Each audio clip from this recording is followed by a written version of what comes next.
All right, got it. The subcommittee will come to order. So I ask unanimous consent that chair be authorized to declare recess during today's hearing. Without objection, so ordered. I also ask unanimous consent that members not on the subcommittee be permitted to sit with the subcommittee at today's hearing and to ask questions. Without objection, so ordered. So good morning. I want to thank the witnesses for joining the subcommittee today for a discussion on the air travel experience. According to the U.S. Bureau of Transportation Statistics, in 2018, U.S. Airlines carried 925.5 million passengers to destinations in the U.S. and abroad, the highest total since 2003. The Federal Aviation, or the FAA's current aerospace forecast predicts passenger traffic will increase roughly 2% per year over the next 20 years. In the Puget Sound, where I'm from, the number of passenger enplanements is expected to grow from 24 million in 2018 up to 55.6 million by 2050. So while increased passenger demand creates new economic opportunities and enhances the nation's aviation network, long-standing challenges can hinder growth. And over the last few years, U.S. airlines have invested in their products, including IT solutions, such as smartphone apps, to de-stress the travel experience. Today's hearing is an opportunity for this subcommittee to examine the U.S. airline passenger experience, hear from stakeholders on ways to improve this experience, and consider how Congress and the airline industry can foster innovation to benefit the flying public. Today's witnesses represent a broad range of stakeholders with unique insights on the passenger experience, from the Government Accountability Office, or GAO, to airlines and industry to consumer advocates. While the subcommittee will discuss numerous aspects of the everyday travel experience on U.S. airlines, there are a few at the top of my mind today. First is accessibility issues. According to the last U.S. Census estimates, 57 million Americans have a disability, and more than half of those have mobility issues. Last November, the subcommittee held a roundtable to better understand this community's air travel experience, including challenges with boarding the aircraft, inaccessible lavatories, inappropriate screening techniques, and damaged wheelchairs and mobility aids. As mandated by the 2016 and 2018 FAA Reauthorization Acts, the U.S. Department of Transportation initiated several rulemakings to improve the accessibility of aircraft lavatories and regulate emotional support and service animals. And Mr. Lee Page today joined us on behalf of the Paralyzed Veterans of America. So, Mr. Page, thank you for coming. I look forward to hearing about more about these rules and how Congress can work with industry and stakeholders to help fill in the gaps on airplanes and airport accessibility. Discrimination. Throughout this country's history, discrimination has been a pervasive and persistent issue. Far too often, viral videos, reports, or personal anecdotes uncover unlawful practices across the transportation sector on the basis of race, color, national origin, gender, religion, and disability. According to the GAO, passenger discrimination complaints submitted to DOT went up from an average of 80 per year over the past decade to 96 complaints in 2019. Most of these complaints were related to racial discrimination. Sadly, the startling statistic does not reflect the numerous other cases DOT's reporting system has not captured. So one of the priorities that I have in Congress is to break down barriers for all people to fully participate in our economy and society. And the 2018 FAA Reauthorization Act directed the GAO to assess airlines' non-discrimination training programs for employees and contractors. And Mr. Von Ah joins the panel from the GAO and will provide an update on the agency's work on this study. In addition, Mr. Klein with Spirit Airlines, I look forward to hearing more about industry's efforts to reduce discrimination. I want to just touch on the future of the airline passenger experience as well. At the beginning of the 116th Congress, I set a forward-looking agenda which prioritizes enhancing the air travel experience for U.S. passengers. To do so, Congress, the DOT, and industry must work to ensure transparency, prevent unfair and inequitable practices, and promote reliable and accessible air service for all Americans. The last FAA Reauthorization Act included numerous provisions to enhance the experience of airline passengers, including establishing minimum seat pitch dimensions in commercial aircraft, establishing a DOT aviation consumer advocate to help resolve air travel complaints, and requiring carriers to improve the transparency with the accommodations that they provide passengers caught up in widespread flight disruptions, among other things. So I look forward to hearing today's testimony from Mr. McGee on how recent law will help improve the passenger experience, and as well from Dr. Leader from the Airline Passenger Experience Association on industry's voluntary efforts to invest in new technologies, equipment, and general practices to better serve consumers. I'm pleased to convene this first hearing today on consumer protections in nearly 3 years to explore the important issues facing air travelers today. Over the past several years, the federal government and carriers have made progress in improving the passenger experience. We should recognize that. We should all recognize there is much more work ahead. So my thanks again to today's witnesses.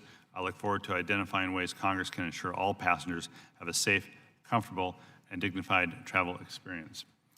With that, I understand the sitting-in ranking member of the subcommittee does not have a statement, and I'll now turn to the chair of the full committee, Representative DeFazio of Oregon.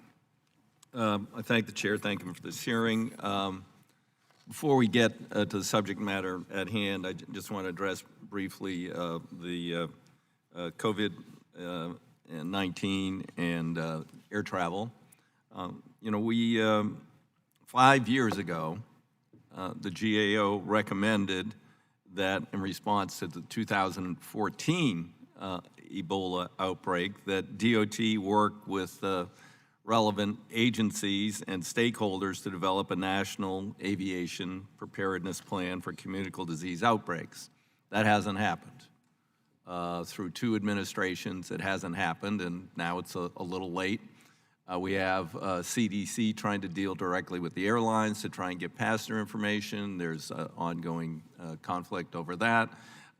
So last week, the chair and I wrote to Secretary Chow and asked that she implement the recommendations of the GAO and put together a task force and become more involved in these issues. As CDC shouldn't have to deal with individual airlines.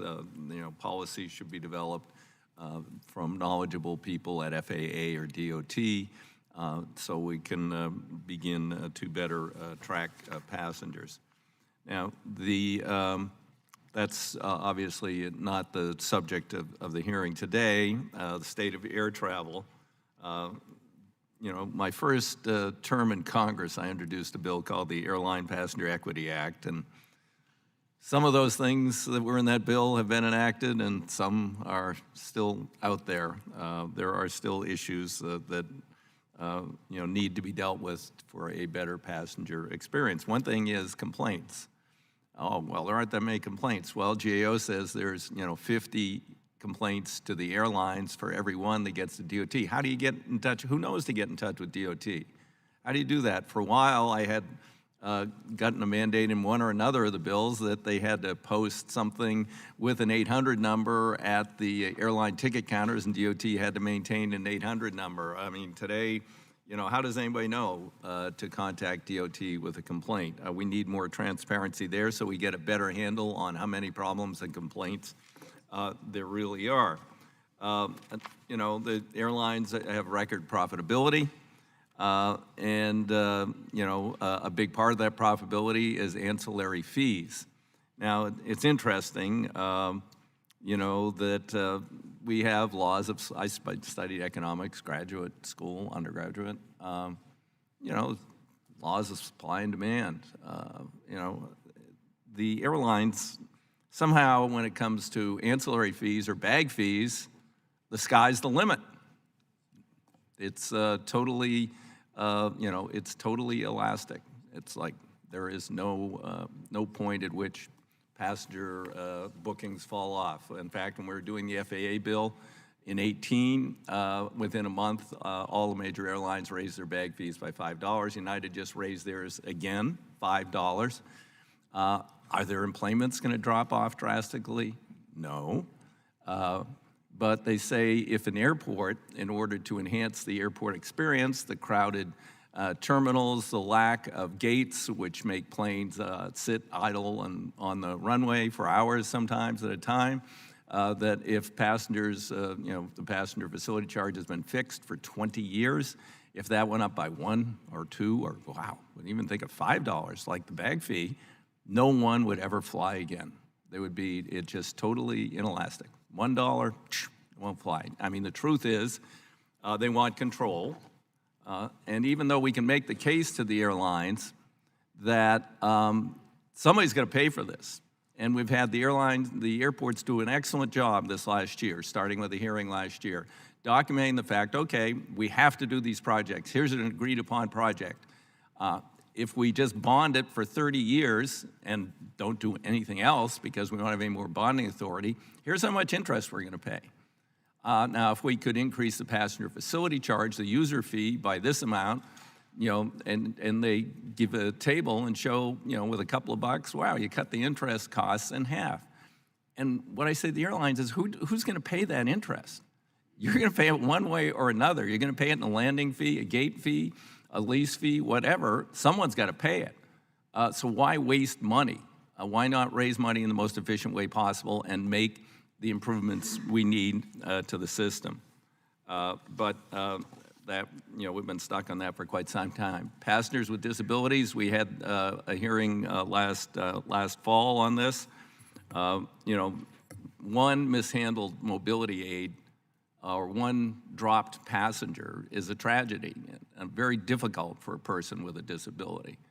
It's essentially part of their body, and it's unacceptable. My local paper, in fact, did some investigative reporting about airlines' resistance to repairing, replacing critical, essential mobility aids on a timely basis. I think many of you have seen the photograph of the guy who's taped to an aisle chair. This is unacceptable.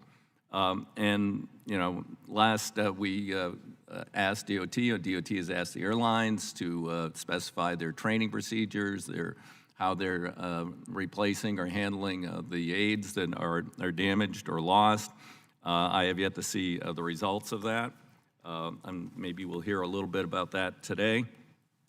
So, and then emotional support animals. I'm pleased to see that the DOT is taking some action there. Obviously, we get to peacocks and turkeys and other animals. This is a little bit out of control, and we need. There are legitimate needs for emotional support, and people who legitimately need emotional support and have legitimate, objects,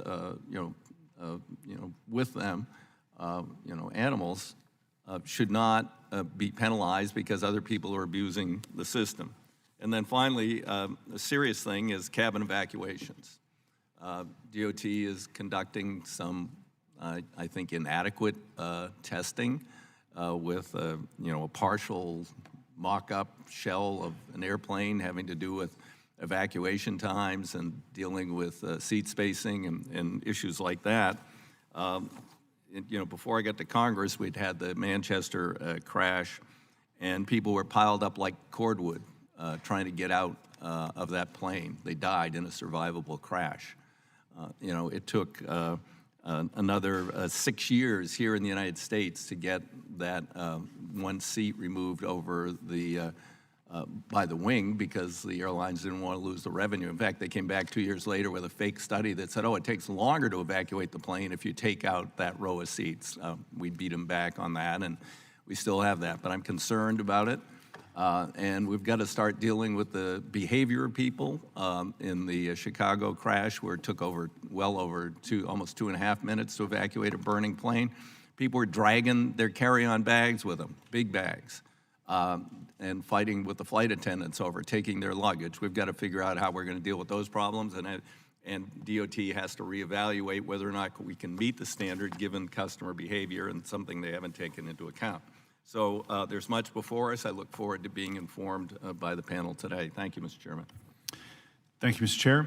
Appreciate the opening comment, and I will now turn to our witnesses. I would note that the ranking member of the subcommittee does come during witness testimony. We'll finish witness testimony and then go to the ranking member for a statement. Just a heads up on that for folks.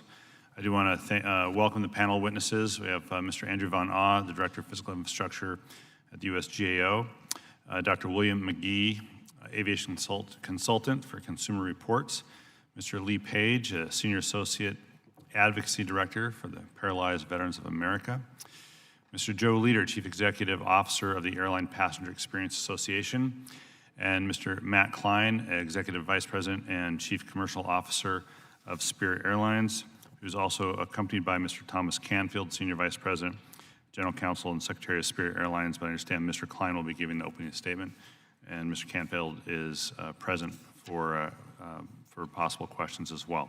So with that, I want to thank you all for being here today. Look forward to your testimony, and without objection, all your statements, full statements, will be included into the record. And since that is the case, that your written testimony has been made part of the record, the subcommittee requests that you limit your oral testimony to 5 minutes. With that, we'll proceed with Mr. Van Aa with the GAO. You're recognized for 5 minutes. Chairman Larson, Ranking Member Graves, Chairman DeFazio, members of the subcommittee, thank you for the opportunity to discuss our recent body of work on airline consumer protections. My remarks today are based on our reports issued over the past 3 years on a variety of airline consumer issues. Specifically, my statement today covers trends in DOT's data on airline service, airlines' actions to improve such service, and what is known about passenger complaints and airlines' practices on accessibility and discrimination issues. Our work found that the quality of airlines' operational performance has generally improved over the past decade. Rates of denied boardings and mishandled baggage have dropped precipitously, and on-time performance has remained relatively steady with some modest improvement. Airlines have, for example, reduced involuntary denied boardings by investing in technology to better predict passenger no-shows, increasing compensation to volunteers to give up their seats when needed, or reducing or eliminating overbookings altogether.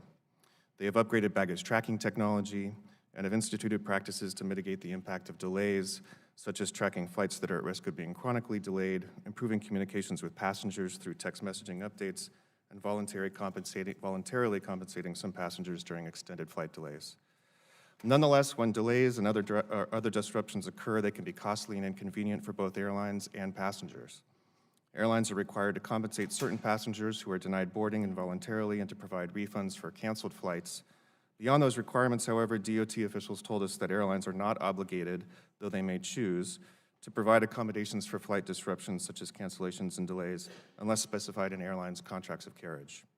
In our work looking at the impact of airline IT outages, our review of selected airlines' contracts of carriage showed variation in the types of accommodations provided and under what circumstances they will be provided. This can lead to confusion and frustration for some passengers who may have incurred The gentleman move the microphone a little closer to his mouth. I'm sorry, I'm having a hard Certainly. time hearing you. Thank you. Appreciate it. Yes, absolutely, and may feel that they have not been fully compensated. While operational improvements have been a positive for consumers, data on complaints tell a bit of a different story. Complaints received by DOT have generally increased over the last decade relative to the number of passenger boardings by about 10%. Flight problems and baggage issues are consistently the top categories of complaints. Complaints related to accessibility and discrimination, though far fewer, but data shows that disability-related complaints to airlines have steadily increased this decade, from about 19,000 in 2010 to about 30,000 in 2017, an increase of over 50%. And there has been an uptick of discrimination-related complaints reported to DOT in the last few years. Of course, the number of complaints may not reflect the full adverse experience of passengers. For example, in our recent work examining the accessibility of aircraft lavatories, while there may be few complaints, we noted that some passengers with limited mobility may take extreme steps to avoid using the lavatory altogether, such as severely limiting their food and fluid intake in advance of the flight, and others may choose not to fly at all.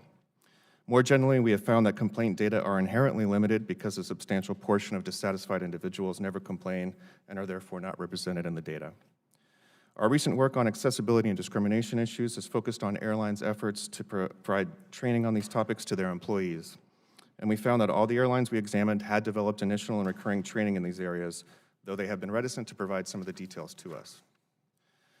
With respect to non-discrimination training in particular, we found that airline trainings varied and that not all airlines covered topics like implicit bias, which our work found to be a key principle to include in such training.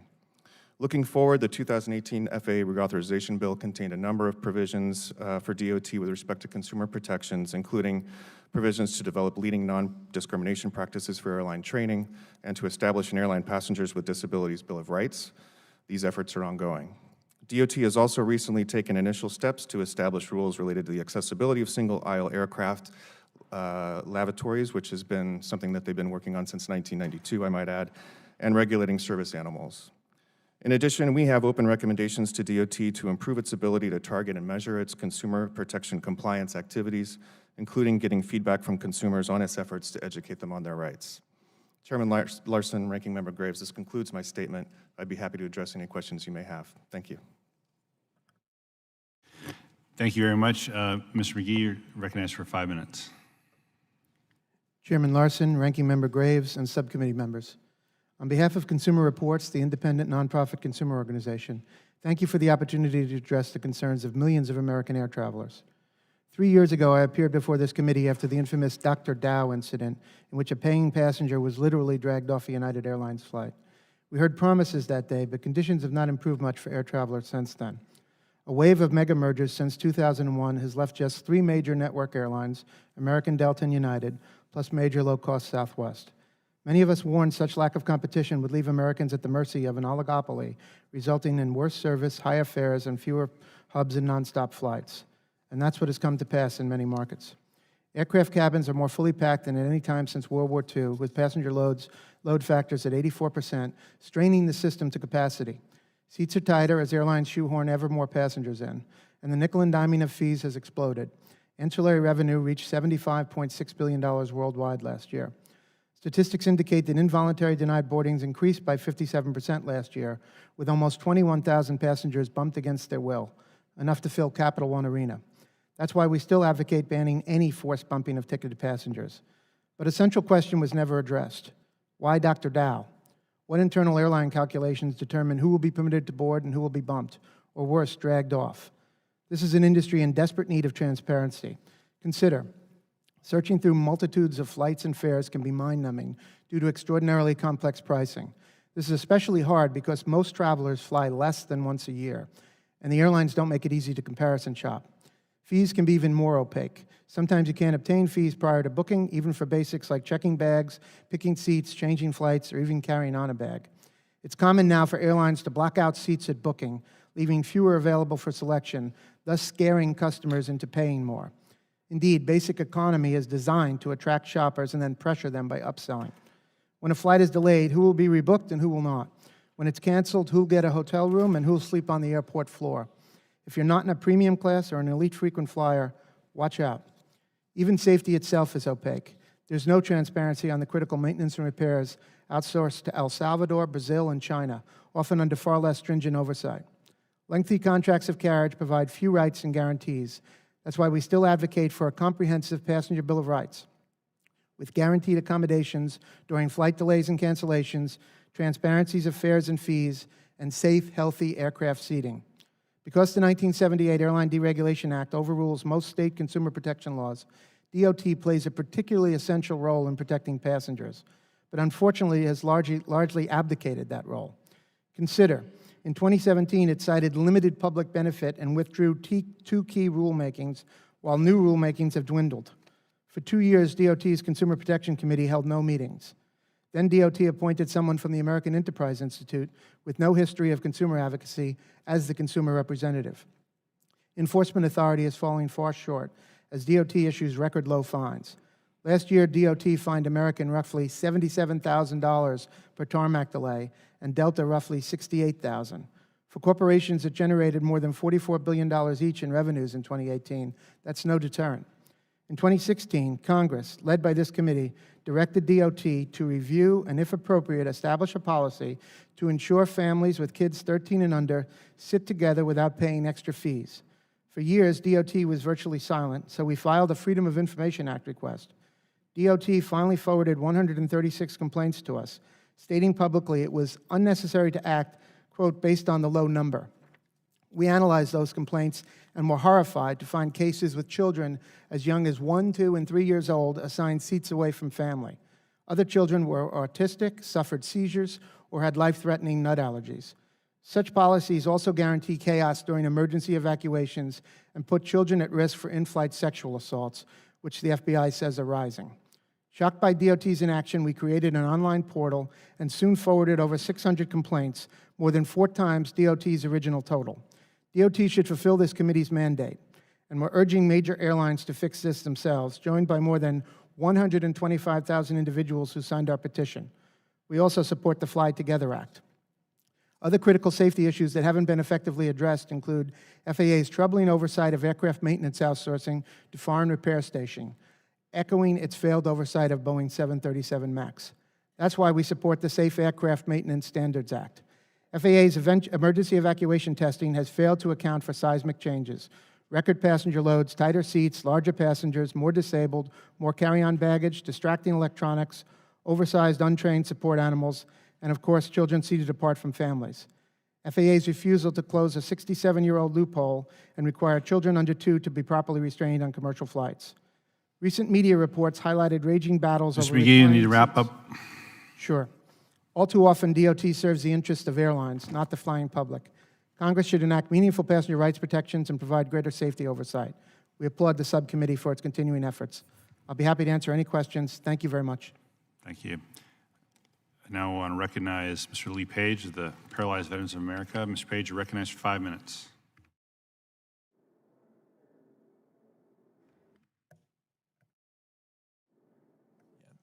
Okay. Chairman Larson, Ranking Member Graves, members of the subcommittee, Paralyzed Lee, Veterans. someone, just want to be sure that we can hear you. Just pull the microphone, or someone can help out to pull the whole box forward.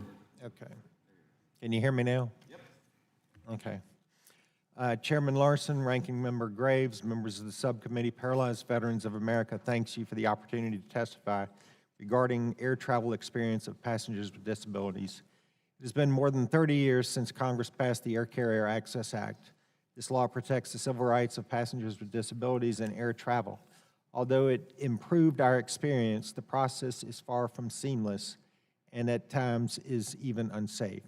PVA members routinely report being physically harmed in boarding and deplaning aircraft, and their wheelchairs, particularly power wheelchairs, are often damaged while being stored. They also often encounter air carrier personnel and contractors who are not appropriately trained in assisting passengers with catastrophic disability.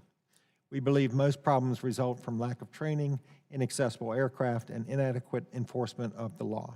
Commercial air travel is the only mode of public transportation in which a wheelchair or scooter user must surrender their assistive device in order to travel. Passengers must rely on air carrier personnel or contractors to properly store these devices and help them board and deplane the aircraft. For many wheelchair users, this is where the problems in safely accessing air travel truly begins. Air carriers use several different types of aisle chairs to help passengers with disabilities board and deplane the aircraft. An aisle chair is a small, narrow wheelchair that cannot be pushed by its passenger. Aisle chairs are often poorly designed and in disrepair. In some cases, the aisle chair can harm the passenger because it does not have proper padding, which can lead to skin abrasions, bruises, or sores. Furthermore, airline assistants are typically not properly trained in how to physically lift or transfer a person from a wheelchair to an aisle chair. They are also too often unfamiliar with the securement straps. On my most recent flight, I had a problem with the aisle chair and the people who came to assist me. The aisle chair that was used did not meet my needs. The footrest was too small and my feet kept falling off the aisle chair as I was being brought into and out of the plane. Also, the seat straps were not sufficient to keep me in a secure seated position. As a result, my hip and lower backside hit every armrest all the way back to my assigned seat. At my seat, the personnel tried to lift me up over the fixed armrest into my seat, but they were not strong enough and ended up dropping me on the armrest as I slid into the seat. Passengers with limited mobility must also worry about the storage of their assistive devices. Damage to wheelchairs can be a trip-altering event, as well as pose significant health concerns for passengers who depend on it for mobility. Customized wheelchairs are not easily replaced if damaged. Although my wheelchair is typically returned to me without significant damage, this is not always the case for some of our PVA members, particularly those who use power wheelchairs. Damage to assistive devices is typically a result of improper loading and securement within the cargo area of the aircraft. Damage ranges from minor tears to fabric upholstery to a complete electrical power breakdown, rendering the chair useless to operators. Repair often takes time, leaving the passenger stranded until it can be fixed. Disability access is almost non-existent on most commercial aircraft. The aisle width of the plane is typically smaller than that of the individual being transported on the aisle chair. This means the passengers are bumped and scraped from row to row to get to their seat, wherever that might be on the aircraft. The lack of accessibility also extends to the lavatories on a vast majority of single-aisle aircraft. In January 2020, GAO report on the accessibility of U.S. aircraft lavatories, people who have limited mobilities found that although accessible lavatories are available, carriers do not often choose to acquire them. When passengers with disabilities encounter disability discrimination, they are left with few remedies. The administrative remedies available through Department of Transportation are quite limited. In response to a complaint I filed following my most recent trip, I received 10,000 bonus miles from the carrier. Systematic change is what's needed, not more bonus miles. Disability-related provisions included in the study on lavatory access in the FAA Reauthorization Act represents an important step forward in efforts to improve air travel experience of passengers with disabilities. However, these provisions alone will not address the fundamental access problems to safe air travel for people with disabilities. Thus, we strongly support the bipartisan Air Carrier Access Amendments Act, H.R. 1549, which was introduced in March 2019 by Representative Jim Langevin. This legislation would greatly improve aircraft accessibility and strengthen enforcement of the Air Carrier Access Act. As population ages and needs of greater accessibility of aircraft will only continue to grow. Better training of airline personnel and their contractors, increased aircraft accessibility, and improved enforcement options will lead to safer travel experiences for PVA members and all passengers with disabilities. PVA thanks you for the opportunity to express our views today. I'll be happy to answer any questions at this time. Thank you, Mr. Page. I want to now turn to Mr. Joe Leader, Chief Executive Officer of the Airline Passenger Experience Association. You're recognized for 5 minutes. Thank you. Chairman Larson. Thank you, Chairman Larson, Ranking Member Graves, Chairman DeFazio, and members of the subcommittee. My name is Dr. Joe Leader, and I proudly have served since 2015 as the Chief Executive Officer of the Airline Passenger Experience Association, APEX. It's one of the largest international airline associations in the world. During my tenure as CEO, we came together with IFSA, the International Flight Services Association, giving us a combined history of 96 years of proudly advancing every major airline and valued supplier worldwide. I am before you today because I believe deeply in the advancement of airline passenger experience. Like each of you, I began my journey as an airline passenger. 20 years ago, while working as a high-tech executive, I was featured in a magazine as an airline's most frequent flyer. As a part of that honor, I met with the airline CEO and shared with him a page-long list of ideas on how the airline could better serve its customers. They implemented nearly every single idea. With that introduction, please allow me to address the subject of the airline passenger experience, what it is and what it can be.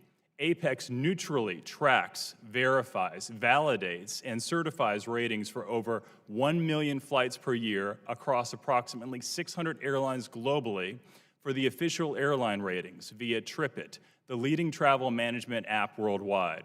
Only 1 in 17 airlines makes it to APEX 5-star status, while another 1 in 17 makes it to APEX 4-star status.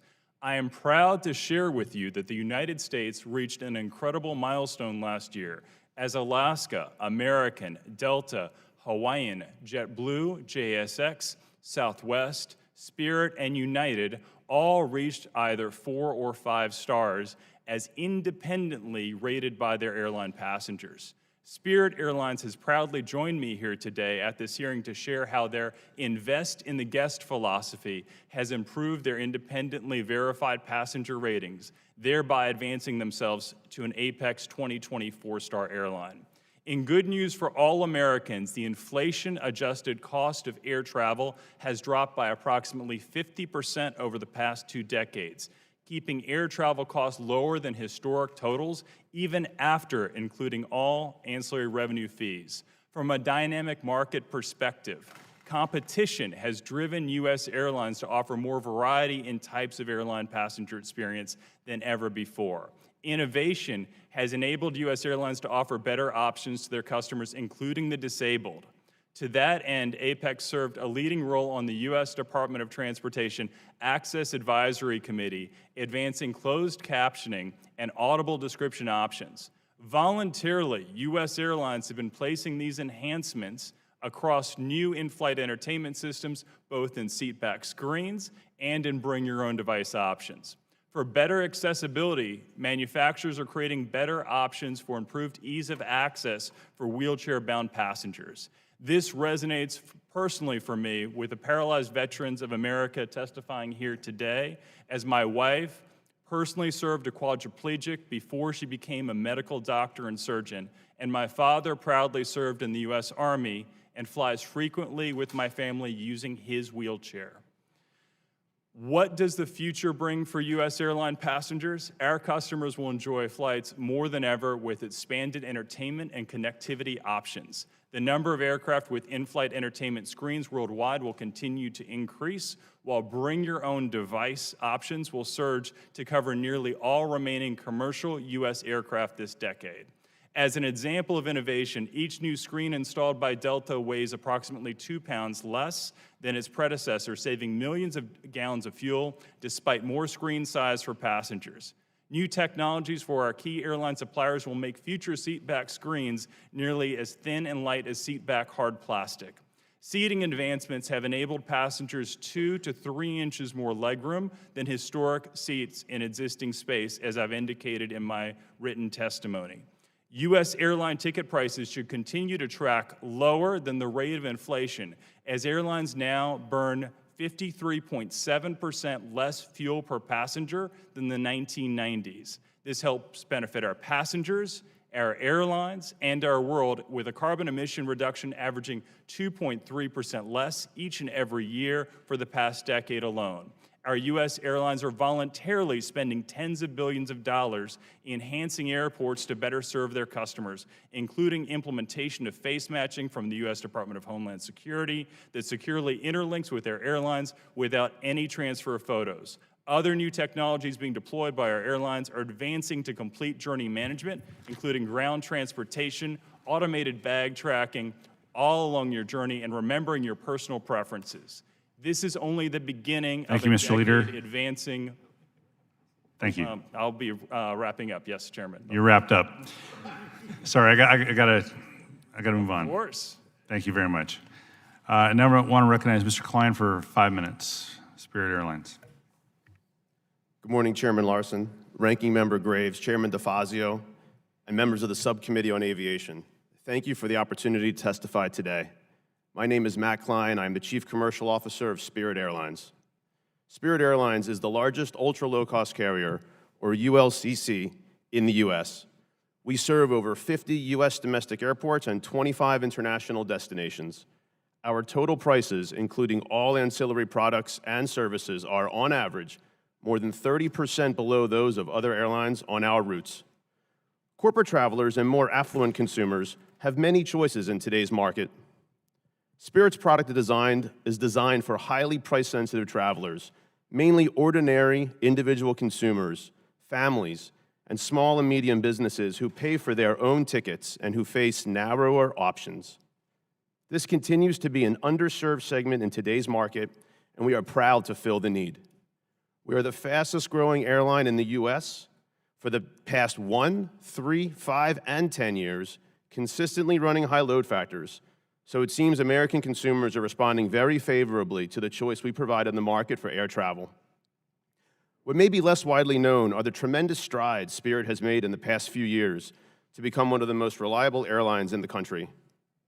We ranked 4th nationally in on-time performance out of 10 reporting carriers in 2018, and based on unofficial statistics in 2019 as well, beating out 3 out of the 4 big airlines and all the other low-cost carriers. We also rank strongly on completion factor and on baggage handling. None of that is easy to do for a smaller airline, as we have less built-in redundancy and inherently greater challenges in recovering from unforeseen events. We believe Spirit's combination of low prices and reliable service adds up to terrific value for our guests, and we are seeing a positive reaction from consumers, both in our satisfaction surveys as well as in our increasing customer repeat rate. And it's not just about operational reliability. Over the past 3 years, Spirit rolled out a broad-based and ongoing initiative we call Invest in the Guest. That program comprises enhanced service training for our crews and other guest-facing personnel, as well as investments in technology like enhanced airport kiosks and our new self-bag drop machines that will help speed our guests through the check-in process at the airport. We also recently announced a complete refresh of our interior cabins, featuring all-new seating that provides significantly greater comfort, personal space, and usable legroom. Later this year, we will begin installing next-generation full streaming Wi-Fi across our fleet, the first ULCC to do so. I believe we are the only major U.S. carrier to have wheelchair-accessible lavatories installed on most of our aircraft. Spirit operates one of the newest and most fuel-efficient fleets in the Americas, ranking consistently as a leader in fuel consumption per passenger. All new aircraft coming into our growing fleet feature next-generation engines that burn about 16% less fuel than even the most recent generation. Not just fuel efficiency, but also noise efficiency. In addition to several other awards in the past 2 years, we are proud to have won Seattle's prestigious Fly Quiet Award for 2 years in a row. In the U.S., the large distances, the dispersal of families across the country, and the needs of our interconnected business environment all make air travel more essential than in other countries. At Spirit, we recognize our product may not be for everyone, yet we are very proud to offer low-priced, reliable service to those who may have no other option. And with the strong discipline we exert on the prices charged by other airlines, we are also pleased to help drive savings for all travelers, whether they fly us or not. Thank you again for the opportunity to speak with you today. That's great. Thank you, Mr. Klein. As noted earlier, the Ranking Member Graves is here, and I'll recognize him for 5 minutes for his opening statement. Thank you, Mr. Chairman. Airline travel has truly revolutionized this planet, giving us access to areas that never were previously accessible, giving us integration and exposure to cultures, to people, to resources that we previously would not have had access to. We've been able to deliver doctors and life-saving medicines to folks in need. We've been able to lift folks out of poverty. We've been able to introduce technology and innovation, improving lives around the world as a result of aviation technology and commercial air travel. It really is amazing to sit and go through the exercise of thinking about potentially not having that amazing technology. But also, right here in the United States, as I recall, in 2017, we had 841 million airline passengers. That is projected by 2038, that's projected to reach 1.28 billion passengers. The whole experience doesn't start when you get on the plane. The experience actually starts well before that. We have 3 kids. I know going through the exercise of slipping all the luggage, loading them up in the car, going perhaps to a remote parking spot, taking the shuttle, getting on the getting to the airport, trying to find the right gate, checking in your bags, trying to get through security, trying to get actually checked in on the plane, seated, and that whole experience it's pretty intimidating. And I'll say it again: when you have 3 kids that you're, I know I'm supposed to say in tow, but usually following, it's pretty intimidating and it's pretty overwhelming. And so I do think that it's 2020, and Mr. Leader, Dr. Leader, you talked about some of the technology that's out there today, and it really is amazing. It's fantastic the way tech has been integrated into airplanes in terms of the AV type opportunities. One of the home airports that I represent and share with Congressman Richmond, New Orleans Airport, they actually allow us to check bags at the parking lot. at the parking garage, which is fantastic, and not having to take them on the shuttle and everything else that we have to do. But there are other areas where we can improve, where we can use technology to help improve that experience, because the cumulative experiences I hear from constituents all the time does need improvement. And looking at the statistics, the upward trend in passenger travel, it's going to become more challenging. It's going to get worse, not better, in terms of the volume. And we need to ensure that we're using technology that has a system that can actually accommodate or facilitate it and allow it to be a pleasurable experience. In the United States, as you know, we've gone from 8 major carriers down to 4.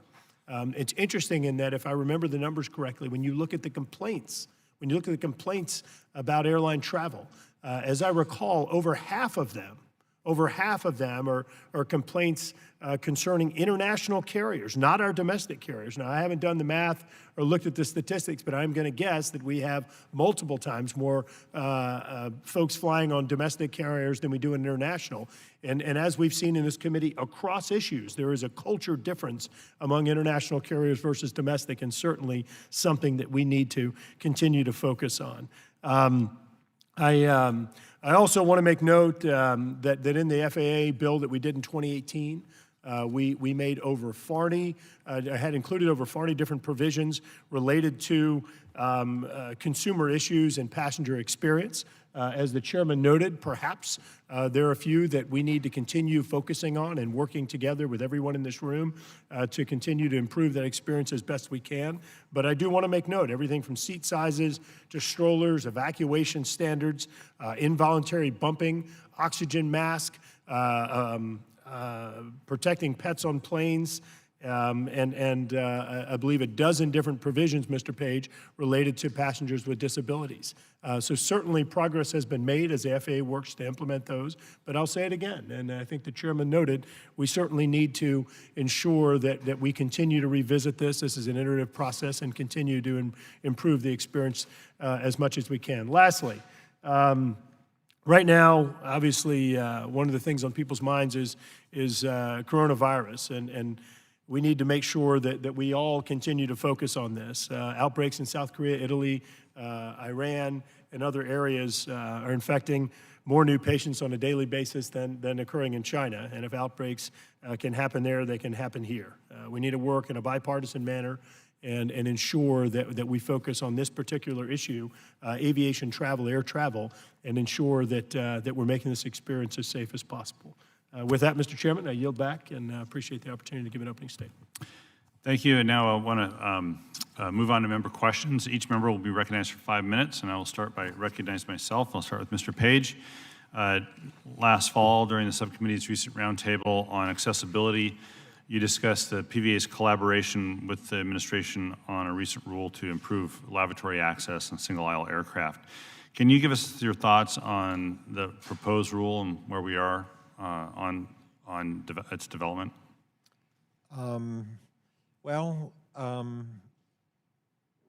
As you know, the department put out the NPRM, and comments are going back in reference to that.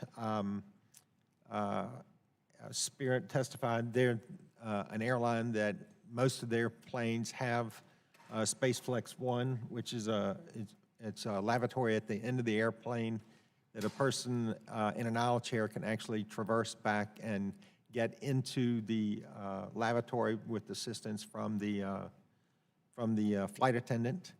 You know, as GAO just mentioned, most of the airlines are not purchasing accessible lavatories, and Boeing and Airbus have a product on the market.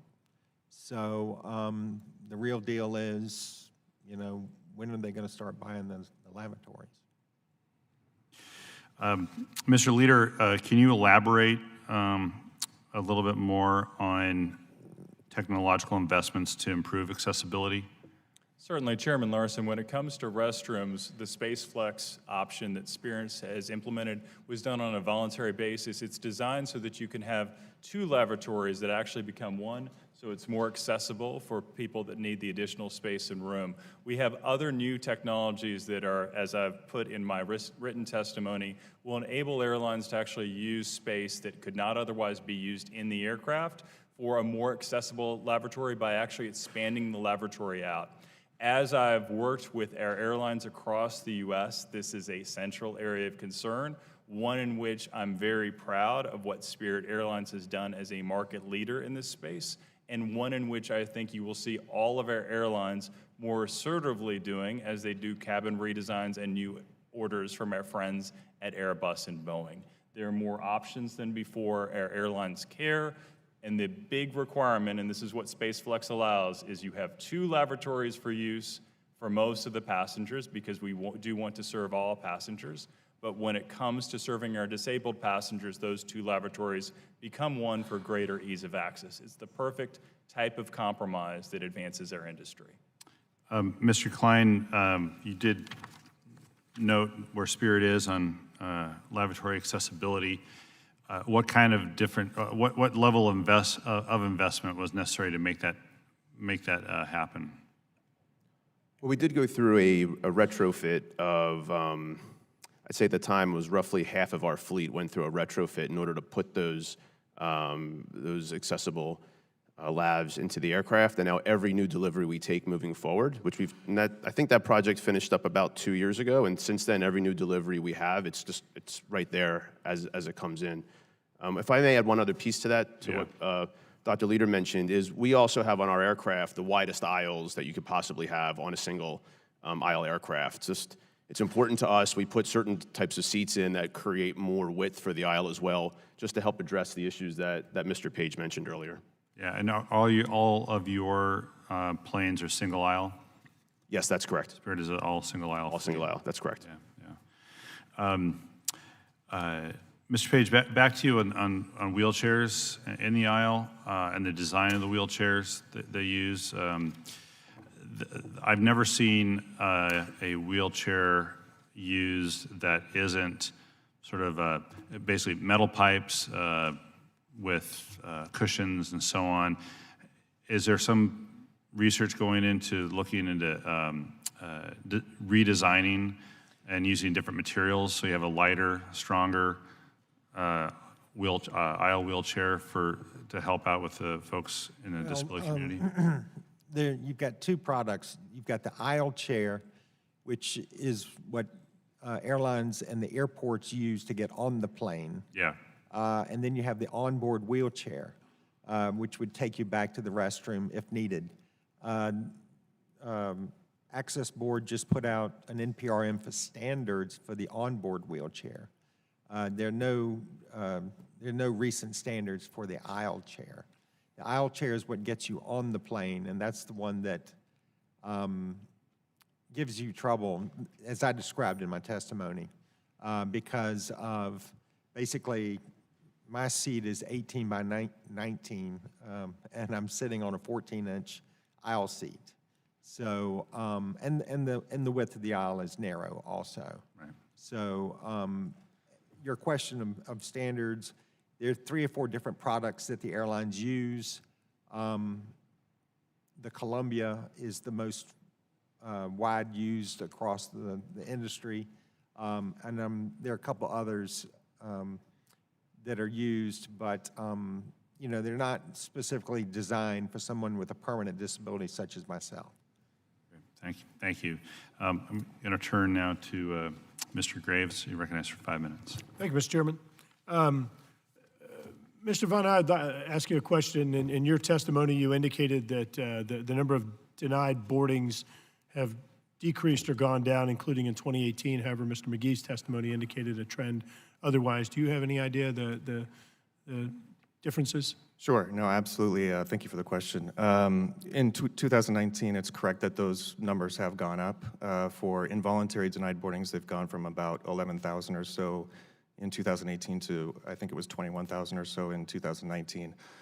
We looked into that data a little bit more carefully and found that that's really all a result of 2 specific airlines. American and Southwest were responsible for all of those additional denied boardings involuntarily. I might add that part of that might be in our work on denied boardings. Some of the airlines warned us that because of some of the Boeing MAX issues, there may be an uptick in that number for this year, so that might be part of the explanation for that. And just very quickly, in regard to that, as I recall, those two airlines that you noted are the two airlines that had the largest investment in the MAX fleet, I believe. That's correct. Yeah, okay. So it's likely there's a direct correlation there. There's possibly a correlation, sure. Thank you. Mr. Klein, do you have any idea, I'm not sure if y'all have kept statistics, indicating the number of first-time air passengers that Spirit has accommodated? You lower the bar in terms of access to airline travel, Yeah, absolutely. right? So it's a great question. We actually don't have specific statistics on knowing. We don't survey guests to say, is this the first time you've ever flown ever? What we do know is when we go into certain new cities, for example, when we entered Haiti, we knew there was a lot of people from South Florida that were flying for the first time to places like Haiti, creating access for people in South Florida. We know, for example, we just announced service yesterday from New Orleans to Honduras, San Pedro Sula. We know there's going to be people in New Orleans that are going to be taking their first flight when we start that service in June, for example. So we don't know exactly what those statistics are. What we do know is when we go into new routes, we definitely attract new guests that are infrequent travelers as well. They may not have the opportunity to fly often. And what we do is we go into new routes, we grow markets, we stimulate with low fares. On average, what we will do is grow markets in the whole industry as we get competed with. We will grow markets by 30%, and fares come down by 22% on average in the 12 months following our entry into service. So we do know that we're driving new growth, and those are industry numbers as we act as a discipliner of sorts on fares for our competitors. They choose to compete with us, and when they choose to compete with us on price, the whole market grows. And that can even happen in large routes as well, routes where people fly all the time, say New York metro area, Newark to Fort Lauderdale, very large market. We entered that in October of 2016. The market grew from a large route, it almost doubled. It grew by 88%, even though there was a lot of service in the market already. We seek out those kinds of underserved opportunities and create the travel opportunities for those that don't get to fly often. Thank you.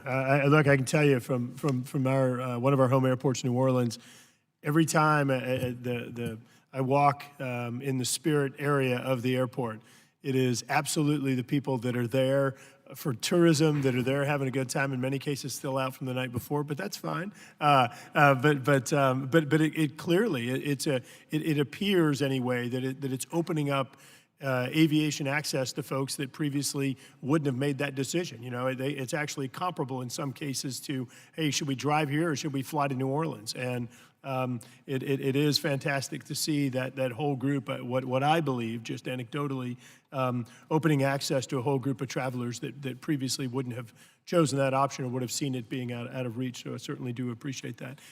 Dr. Leader, Mr. McKee, I mentioned that we had 40 changes to kind of addressing passenger issues in the FAA bill. Would you all like to comment on where you see sort of best opportunity for experience as a result of some of the revisions in that bill, either of you or both? Certainly. One of the key provisions was the minimum seat standards, which we view not just as a comfort issue and as a value issue, but more important as a health issue due to deep vein thrombosis and as a safety issue due to evacuations. I touched on in my opening remarks the evacuation issue. The testing that's being done by the FAA down in Oklahoma City right now is not sufficient. There's ample evidence that they are not reflecting real-world scenarios, and seats is a big part of that. Thank you. I'll speak to that briefly. In terms of, I agree that in Oklahoma City, the FAA tests are not what they could be, but in the opposite direction. They tend to use, my understanding is they're using older full-size seats, not the slimline seats that are being utilized by airlines. It really, from my perspective, is about serving total available space to passenger comfort. What I really like about some of the new seats that our airlines are doing, instead of the thick styrofoam that was a flotation device, it's now made of space-age materials that are designed to provide greater comfort in flight, and where knee space is becoming one of the areas of focus. Thank you very much. Appreciate your answers. Yield back. The gentleman yields back. The chair will now recognize the chairman of the full committee, Mr. DeFazio. I thank the chair. Mr. Vaughn, I just want to confirm this. It's 4.5% of the 8 largest U.S. Airlines fleet, single aisle, have labs that are accessible to people in wheelchairs? That's the current correct. That was figure? what our data showed, yes. Right. We got all these planes rolling off the assembly line or sitting on the ground somewhere, all the MAX planes. Are you aware whether or not they are ordering accessible labs in those planes? I am not aware that they're doing that, sir. And in fact, none of the fleet of Boeing planes have the accessible labs that Boeing offers when we looked at it. So, Mr. Klein, how much more expensive is it to have, I don't know, you might not want to give me an exact figure, but to have an accessible lab like you are getting from Airbus on your new planes? Chairman DeFazio, I don't know the exact answer to that question. There is some expense involved with that, but we can get that number for you. Right. And you don't lose seating capacity with these new labs? We do not, that's correct. So I wonder what the resistance is.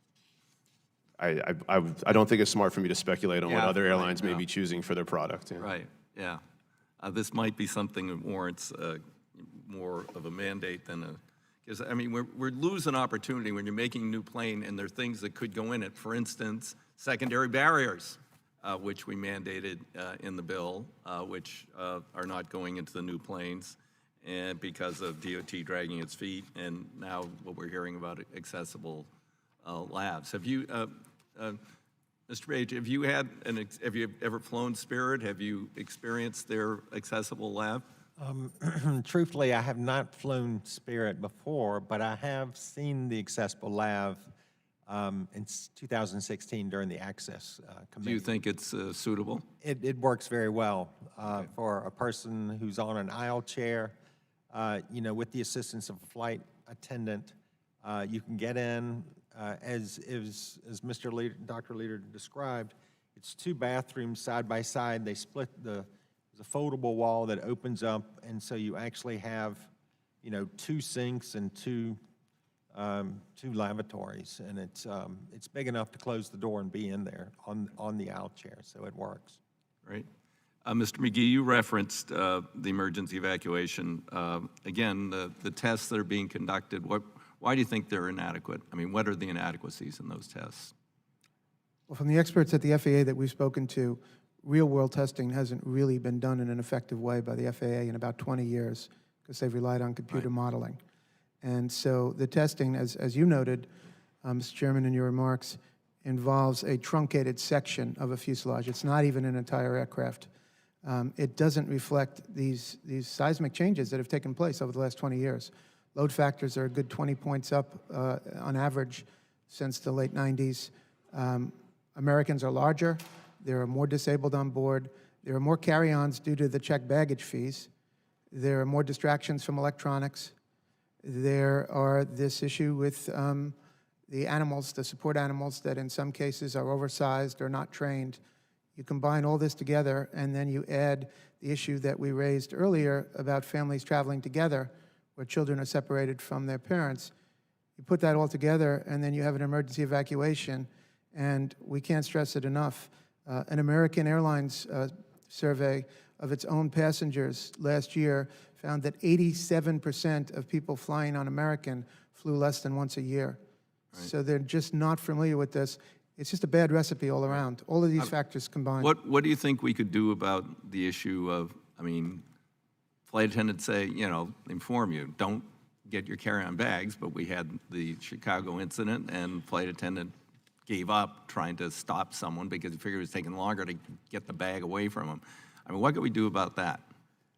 We think that the FAA needs to enhance the in-flight briefings.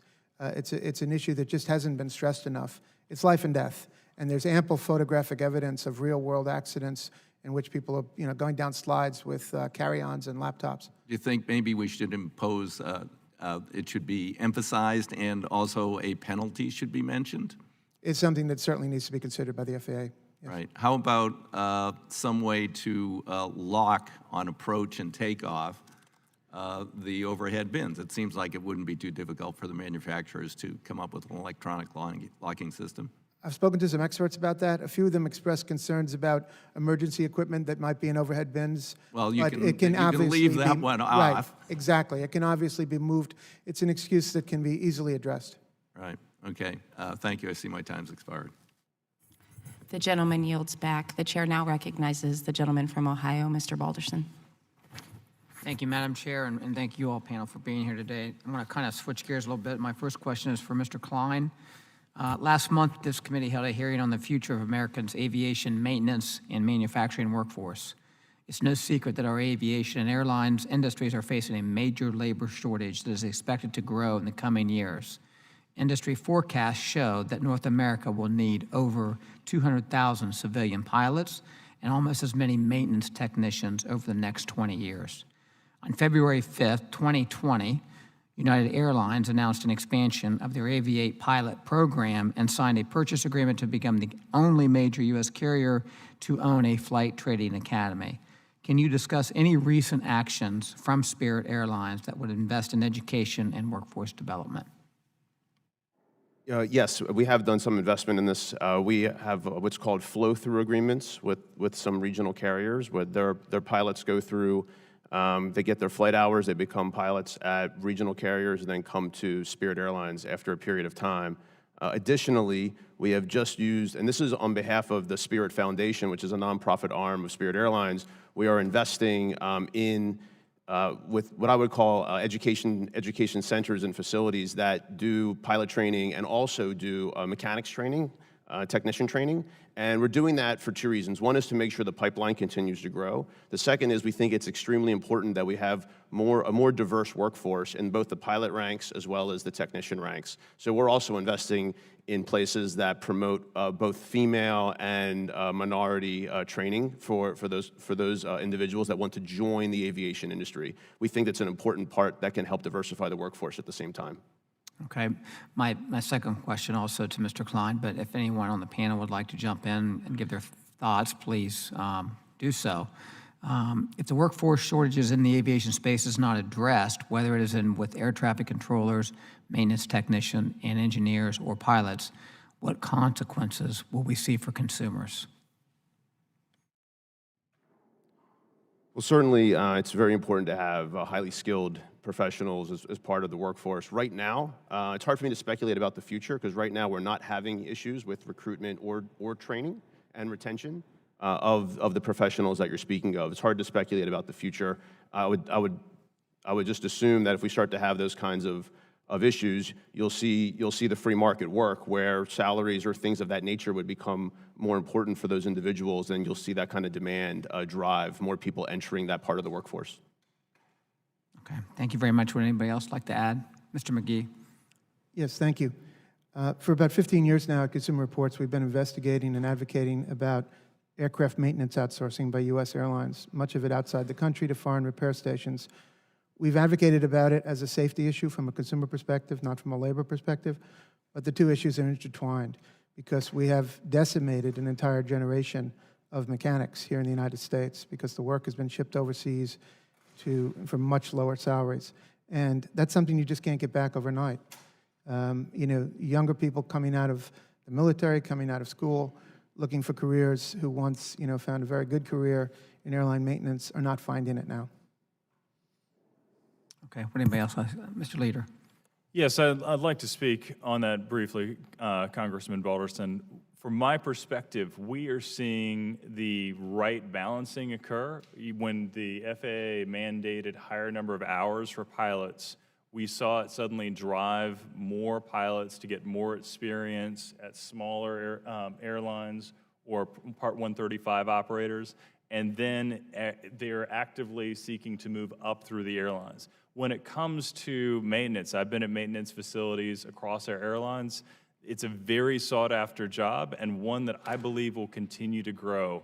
The economics of continuously outsourcing labor to aircraft that are primarily based in the United States does not make economic sense given the cost to ferry aircraft elsewhere. I think you'll see a strong and growing base here in the U.S. and one that our airlines are investing in independently. And from Apex IFSA, we have the IFSA Foundation, which last year surpassed over $1 million given out in educational scholarships to help advance our industry forward. Okay, thank you all very much. Mr. Klein, you lean forward.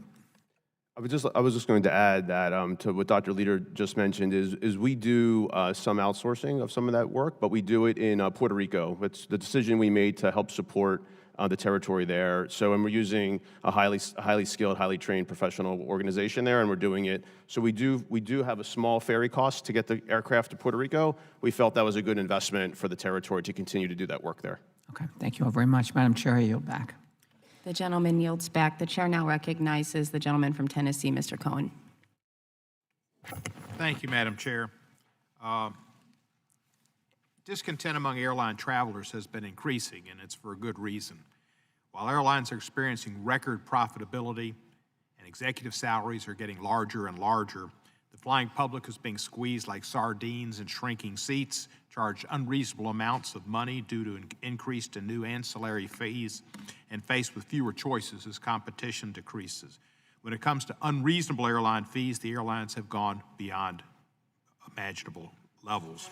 In 2018, fees for checked baggage and reservation changes amounted to a record $7.6 billion. That was $4.9 billion for checked baggage and $2.7 billion for reservation changes. Even worse, some airlines have recently increased these fees. The flying public is exasperated, and so is many members of this committee, and I am. As passenger levels continue to grow in the years ahead, it's imperative that we work as a committee to ensure that airline policies and practices are transparent and reasonable and not erode public consumer protection. Mr. McGee, you discussed the proliferation of these fees in your testimony. In your opinion, when you say the fees that we've gotten used to, like checked baggage and ticket changes, are growing, and how is that factoring into the consumer experience? It's had a very negative impact for many consumers, and we don't think that the DOT complaint system is capturing that discontent. At Consumer Reports, we have the advantage of surveys with tens of thousands of readers. And when we ask them about airline service, which we do every year or two, the top of the list of complaints is fees, particularly baggage fees. It's not just that there are existing fees, but that the existing fees keep increasing. As was noted earlier, just this month, United and JetBlue raised their fees. And that's the reason why Senator Markey asked me to introduce a bill in the House, which I was proud to do, H.R. 5195, with Chuy Garcia from Illinois and other transportation colleagues. That would be the Fair Fees Act. This bill would prohibit the charging of fees, including cancellation, change, and bag fees it would require those fees to be reasonable and proportional to the cost of the services. They can still charge them, but they'd have to be reasonable and proportional. Mr. Klein, Spirit Airlines is quite upfront about the fact that it relies on ancillary fees as part of its business model. That being said, the pricing of some of these fees is confounding. Recent search for bag fees found costs more than doubled depending on time and place of purchase. What is the rationale for charging variable baggage fees depending on when a traveler buys their ticket? Congressman Cohen, as you mentioned, our business model highly relies on ancillary revenue. We're not shy about talking about that. What we do in our business model is make sure that we reduce the base fares, so the fares are reduced. Other airlines don't necessarily do that you're mentioning. What we do is bring the fares down so that customers that don't need to check bags or don't need to have a specific seat assignment have the ability to fly that may not otherwise be able to fly. And I understand that and I appreciate it, but my question is, why do you charge more depending on when a traveler buys a ticket? You've got the same luggage space, you've got the same luggage. Why do you charge more if they buy their ticket at a different time? Certainly. So what we want to make sure we do is encourage people to think about when they're making their purchase decision. We want them to get that discount by assigning the bag fee to their record when they buy their ticket up front. The standard price is if you just buy add your bag to your record whenever you want to. We want to give people a discount for adding that bag to their record at time of purchase. So how does that affect your airline? You've got a certain space for baggage. It's not going to increase or decrease depending on when that person brings their bag and puts it on the plane. Shouldn't it be the same fee because it's the same amount of service you have to give them for that baggage space? Yeah, well, the answer to the question is no. We disagree with that. We think it's better to give people a discount for adding their bag fee up front, because if they do that and can think about how they're thinking of their overall, to Mr. McGee's point, we want people to get the best upfront price they can. And I have be able to limited shop. time, and I appreciate it. But Mr. McGee, he called on you. Do you agree with his analysis? No, we don't. We believe that with the fee situation with the airlines, there are two problems. That's why we supported your legislation. One is the transparency. Consumers are confused by the fees. These are pages from the Spirit and United websites. You can't always determine the cost of a bag until you enter specific flight information. The other issue beyond transparency is that many of the fees are quite arbitrary, as was pointed out here in 2017 when Chairman DeFazio asked United and American, what is the cost internally of changing a ticket? And the executives were deer in the headlights. They couldn't answer it. Thank you very much. And with the Spirit Airlines, get a flight from Memphis to New Orleans. Thank you. Thank you, sir. The gentleman yields back. The gentleman from Florida, Mr. Spano, is now recognized. Thank you, Madam Chair. I appreciate it. I wanted to talk about an issue that's on a lot of members' minds. The ranking member referenced it just a moment ago during his opening comments with respect to the COVID-19 virus. On Sunday, the first two cases of the COVID-19 were diagnosed in Florida, one of which was in Hillsborough County, Hillsborough County being part of the congressional district that I happen to represent, which is Florida 15. It spans much of the area between Tampa and Orlando. And so most, if not all of my constituents, when they fly somewhere, they'll fly out of Tampa or Orlando International Airports. The airport I primarily use, Tampa International, announced that they've taken several steps to prevent the spread of the virus at the airport, so those steps include increased cleaning and sanitation of high-touch areas, providing extra hand sanitizer in key areas, reminding travelers and employees to practice good hygiene, and so forth and so on. A few questions related to this specific issue. Number one, if I may, I want to ask the panel, have you seen any similar actions at airports across the country? And if so, what are those actions? Anybody can respond. I can speak to this. Apex provided guidance to all of our airlines, not just in the U.S., but worldwide, on 9 key steps that they need to be taking now. I want to stress to members of Congress and to members of the public, it is completely safe to fly right now. We've gone through this now and had different instances of people flying on aircraft. There has not been traceable transmission on aircraft to this date. We believe that will continue to be the case because there's vertical air circulation through HEPA filters that are 99.97 to 99.99% effective onboard aircraft. With that said, the steps that we've outlined to airlines is clearly communicating to passengers and to staff the safety steps the airline is taking, broader waivers for changes and cancellations, which we are proud that several airlines in the U.S. have taken, enhancing customer contact details and traceability, so should we need to be able to have that on board. Flight crew awareness on how to act in this instance. We've dealt with tougher situations, for example, with Ebola, which created much more significant aircraft incidents. We haven't had those yet, but they are prepared. Aircraft decontamination procedures, having a flight aircraft decontamination and procedures in place, for example, on door handles of restrooms and other high-touch surfaces. And then most importantly, to your point, Congressman, working with airports and government authorities to make sure that we are prepared, as Tampa has done, to have a cleaner environment on the airport side, because the TSA security area is a very high-touch area that needs to be more very closely maintained during this thing, and then enhancing the ability for airline employees and supplier staff to call in sick as needed so that we never have someone come on board the aircraft or to work that might be spreading COVID-19. Right. Thank you, Mr. Leader. Anybody else? Mr. Rowe? Congressman, I would just mention in our work, we found that all of the airports that we looked at, this was back a few years ago, had individual plans in place for dealing with situations like this. Some of the challenges we noted in executing those plans related to coordination and communication. Communication from federal agencies in terms of what they should be doing, what the real threat was, what the real issue was, and communication amongst contractors and others in the airport area to make sure that everybody knows what they should be doing. So I would just mention that those are the, I would also mention that we don't really have a national plan for the aviation system. This is a recommendation we still have open for DOT. My next question was going to be what, if any, recommendations do you have as far as what we can do to support the airport. So that goes to that question. Any other suggestions on what we might be able to do in our purview to help and assist the industry as a whole, airports specifically? Mr. McGee? Yes, Congressman, we've been looking at the websites of most of the major U.S. carriers, and to their credit, many of them have very large notices on the home pages about the coronavirus, particularly on international routes where they've canceled flights. But we've seen this before with other force majeure events, natural disasters, et cetera, that we think that communication could increase. For those that are not directly affected yet, in other words, if you're planning a trip and you're uncertain, the communication from the airlines could be much better. It's not sufficient.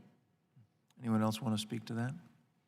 I think that what we should do from a U.S. government perspective to further enhance traveler safety is working with the TSA to make sure that we have, following Tampa's example, I would love to see the TSA have hand sanitizer available for passengers at stations, to have Lysol so that we, the fact that my phone is placed where people's shoes go in a TSA bin, it would be wonderful to have, during this time in particular, additional steps taken by the U.S. government. Thank you, Mr. Leader. I yield back. The gentleman from Arizona, Mr. Stanton, is recognized. Thank you very much, Chairwoman. As has been discussed by several of our witnesses today, air travel for those with disabilities poses a number of unique challenges. More often than not, it can be a very stressful experience. And in some instances, those with disabilities choose not to fly rather than deal with the obstacles that exist from the curb to the aircraft and beyond. However, for some, avoiding air travel altogether simply isn't a viable option, and we must do more to improve accessibility for those with disabilities. Mr. Page, in your testimony, you discussed many of these challenges, from inaccessible restrooms to injuries during the boarding process to lost or damaged mobility aids. You also discussed the need for proper training for those assisting passengers with disabilities, particularly when boarding and deplaning an aircraft. One area, though, that hasn't been discussed much that I would like to explore is what happens to passengers with disabilities in the event of an emergency. For those with disabilities, exiting an aircraft in the best of circumstances is a challenge, but in an emergency, it may be virtually impossible, especially considering current aircraft design and airplane training procedures. Currently, regulations requiring that all passengers be able to evacuate the aircraft within 90 seconds with half of the exits blocked. Yet, when the FAA ran evacuation tests between November 2019 and January of this year to evaluate the relationship between seat spacing and evacuation times, those tests did not include people with disabilities. This not only concerns me, but it also raises questions about the accuracy of these tests and how reflective they are of the flying public. I understand that passengers with disabilities should receive a safety briefing from the flight crew, the goal of which is to provide greater awareness of their accessibility needs. Yet I am concerned that this briefing rarely happens. In the case of my outstanding legislative director, Tracy Sutton, she indicates to me that briefing has never happened when she flies. Additionally, it is not clear to me what procedures are in place to assist those who are not able to evacuate on their own in an emergency. So, Mr. Page, can you share your thoughts on the FAA's choice to not include people with disabilities in its evacuation tests? Okay, thank you. Yeah, that's disappointing that they're not included in the tests. To kind of echo your thoughts, for me, being a person with permanent disability, when it comes to boarding and deplaning, I'm first on and last off. I have had the evacuation briefing from flight attendants on occasion, but not on a full-time, regular basis. But in that briefing, the emergency evacuation process was explained to me as basically I would be dragged out of the plane, by sitting on the floor and taken out the best they can. A timing, the definition of time escape is not really defined to me by the flight attendant at that time. I'm equally disappointed. It's clear that the required training procedures for professional staff in the airline industry needs to be improved. I want to turn to our friends at Spirit Airlines. You talked about some of the improvements you made, and I really appreciate those improvements. However, according to the DOT, your airline ranked 13th out of 17th U.S. carriers for mishandled wheelchairs and scooters last year's. And I wanted to hear directly from you what steps you're taking to improve your ranking in this important regard. Yes, it's something, Congressman, that we know we had to improve upon. We have improved upon that. I'm happy to say, although there's a lot of work we can still do, for the first 2 months of this year, our complaints are down 45% year over year as it relates to disability-related complaints overall.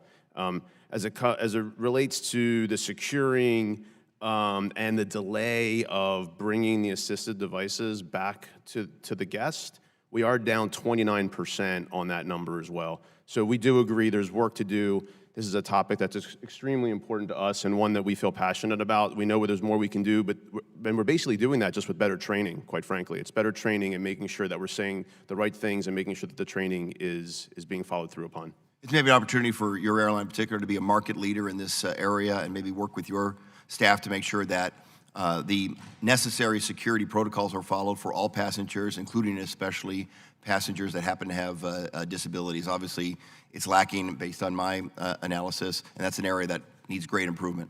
Yeah, it's disappointing to hear this information, and I can't speak specifically. I wasn't prepared to speak to that today, but we'll definitely take that away and make sure it's not something that we're lacking on. This is extremely important. Thank you. Yes.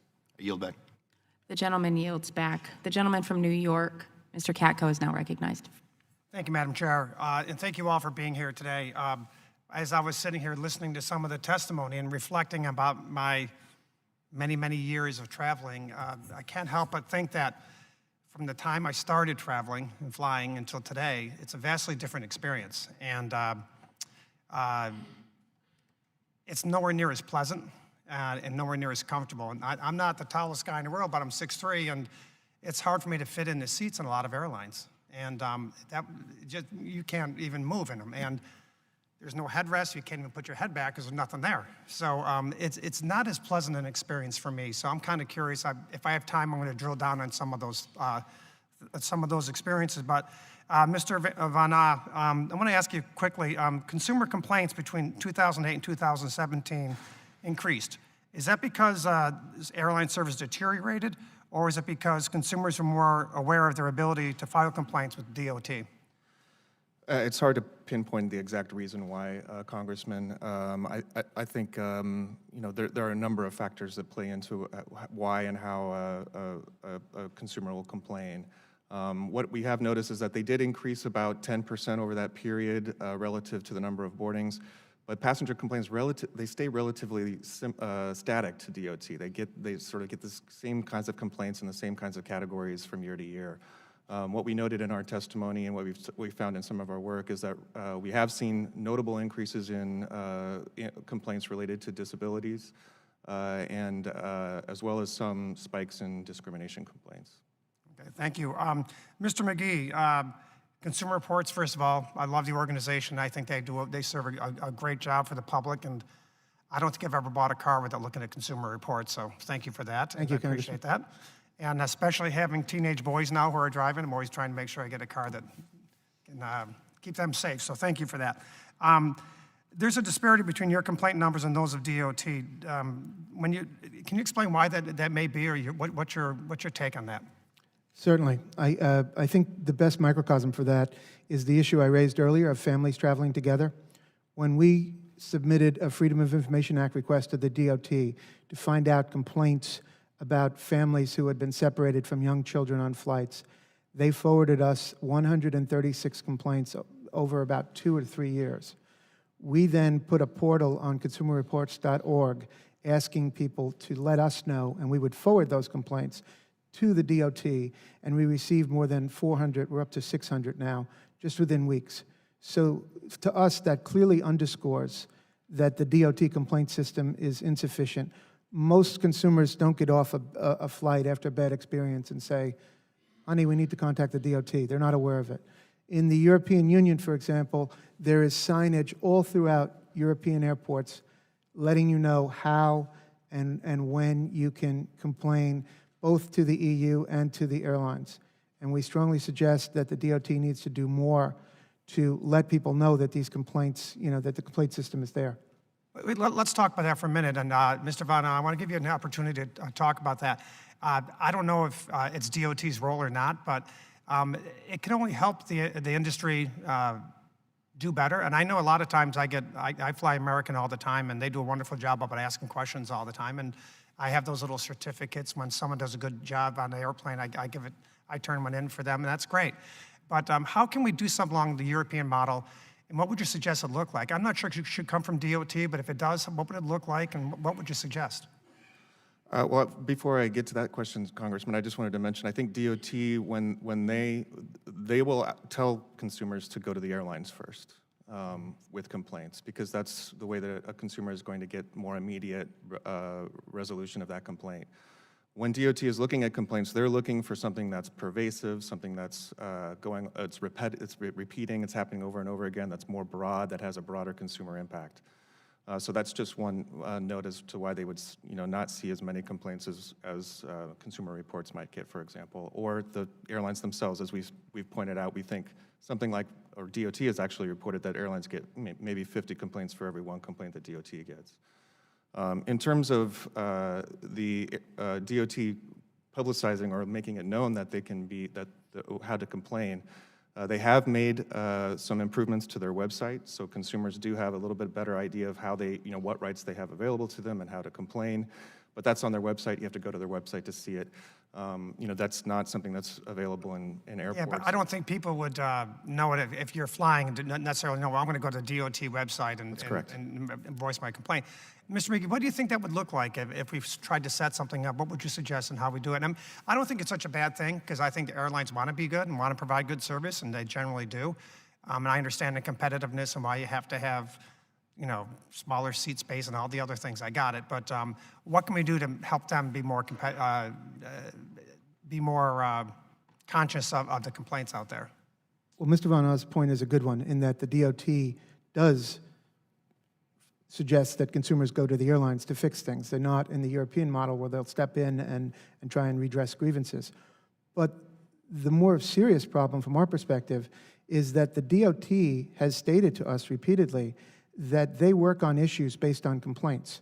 So when we said we had 136 complaints from families with autistic children and children with allergies and all kinds of serious problems, who in their right mind would say that those 136 complaints are less than 10,000 complaints about scuffed baggage? So they need to have perspective on complaints. Some of the most serious complaints are low in numbers, and yet they said specifically they would not act on the families traveling together issue because, quote, the numbers were too low.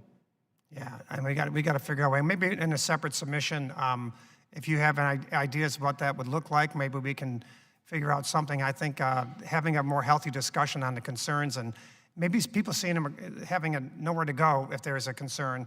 Now airlines can see what the concerns are, and all airlines can access, and all Americans. I think might be better to have that transparency. We'd be happy to assist. All right, thank you. I yield back. Thank you. The gentleman yields back. The chair now recognizes the gentleman from California, Mr. Carbajal. Thank you, Madam Chair. Mr. Von Oz, in your written testimony, you discussed the growing number of complaints from passengers alleging racial discrimination. Can you elaborate on this topic? And to your knowledge, what are some of the steps airlines are taking to address this important issue? Thank you for the question, Congressman. Those complaints, when we've looked at them, they are typically, the discrimination-based complaints are typically about racial discrimination. Some of the things that we've noted in our reports are things where it may be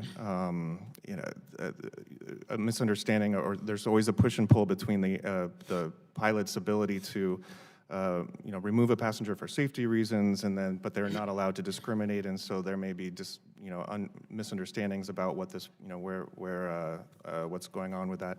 But we didn't really get into pinpointing exactly sort of the cause of some of those complaints. So it's hard to sort of comment exactly on what the airlines are doing. That's a little disconcerting. If we don't know, is there a way to step up our ability to dive into that a little bit further?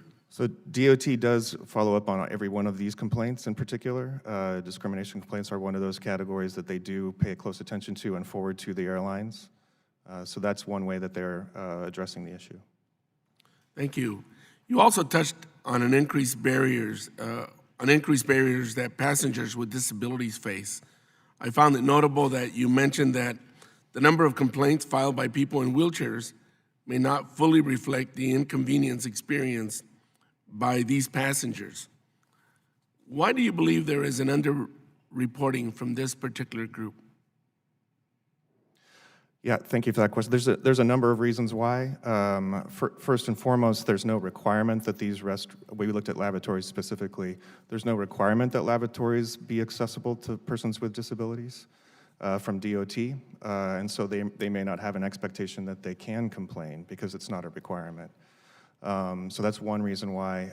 I think that some of the things that we also heard are people take extreme measures to not have to use the lavatory in the first place. So if they're not using it, they're not going to necessarily complain about the lack of accessibility in that lavatory. And then, as was noted, I think in some previous discussion, people just choose not to fly. Thank you. Mr. Page, I'm coming to you. I was going to say, From the perspective of Paralyzed Veterans of America, would you have anything else to add? Do you have anything else to add? yeah, I was just getting ready to echo what he said. Yeah, in reference to a lot of our members, they dehydrate themselves the day before when it comes to flying. That way, because we know that there's no access to the lavatory on the plane currently because it's just not accessible. And in reference to complaints back to DOT, I echo what Mr. McGee said. PVA has started to file a lot of complaints, and so we've gotten some action from DOT on a lot of different issues. But it was, it was a road to hoe that we built over there, trying to get some response from the department on a lot of different issues. But so yeah, definitely, there's a lot of work left to be done for sure. Thank you. Madam Chair, I yield back. The gentleman yields back. The gentlewoman from the District of Columbia, Ms. Norton, is now recognized for 5 minutes. Thank you very much. Mr. McGee, I noted in your testimony that you raised an issue that has been of special interest to me and to this committee itself. You reference on page 6 of your testimony 2018 FBI report that stated, and here I'm quoting you, that in-flight sexual assaults are on the rise, with children particularly vulnerable. You go on to say that you were shocked, I must tell you we were as well, by DOT's refusal to act. So you did it yourself. And within weeks, you said you had in excess of 600, I'm quoting you again, 600 complaints, more than 4 times the DOT's original total. I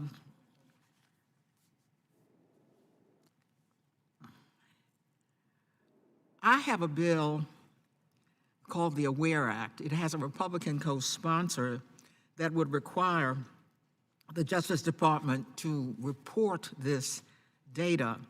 And I will note that a similar bill has passed this committee. It's the chairman's bill. I'm an original co-sponsor that would require that sexual assaults be measured on airlines and been made public. That bill passed this committee in November. So my question to you, particularly given your testimony, Mr. McGee, is how many of the 600 complaints that you quoted in your testimony that you handled dealt with sexual assault in particular? Many of them, ma'am, raised the issue. We did not have an actual case cited to us, but repeatedly we heard from parents and caregivers that they were concerned about it. In some cases, they got off the plane. They said, if my child is not going to be sitting near me, we're not going to take this flight. And conversely, we hadn't thought about this, but we heard from the business travel community, and we heard that many corporate travelers don't want the responsibility of sitting next to a young child. We're talking 5, 6, 7, 8, who is not their own. They don't want to take on the responsibility. Who don't want that responsibility? They don't want the responsibility to have to ensure the child's welfare, with oxygen masks, with evacuations. And so the FBI report is chilling reading. And when we had that in mind, when we read through these complaints, we saw parent after parent say, what are the airlines thinking? How could you possibly, you might as well be an unaccompanied minor. The airlines have very strict policies on unaccompanied minors. They don't allow children under a certain age to travel as unaccompanied minors. They give them special attention. For all intents and purposes, if I'm the parent and I'm in row 12 and my 6-year-old is in row 18, that child is an unaccompanied minor. And so that's why we were shocked that the DOT doesn't take this more seriously enough to act. Again, not all complaints are created equal. You can't compare the threat of a child being assaulted to damaged luggage. Here, on the one hand, we're talking about children who are completely defenseless, don't know what to do, and we don't know how many are adults as well. And this is, as I say, it has shocked this committee, so that there's a bill that should be going to the floor soon. Could I ask you as well, Mr. McGee, have you found any difference in the quality of customer service between the regional airlines and the legacy airlines? Well, we have found that when we talk about the legacy airlines, many of their flights, up to 50% of departures on a given day, are in fact operated, they're subservice, they're outsourced to regional carriers that the passenger doesn't book with. And so we have written about this and advocated about this at length over the years. There are two sets of rules.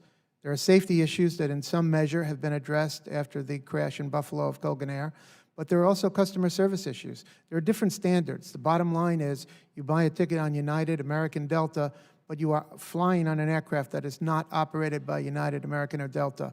And so from an FAA perspective, there could be different standards in terms of safety, in terms of maintenance, in terms of pilot training.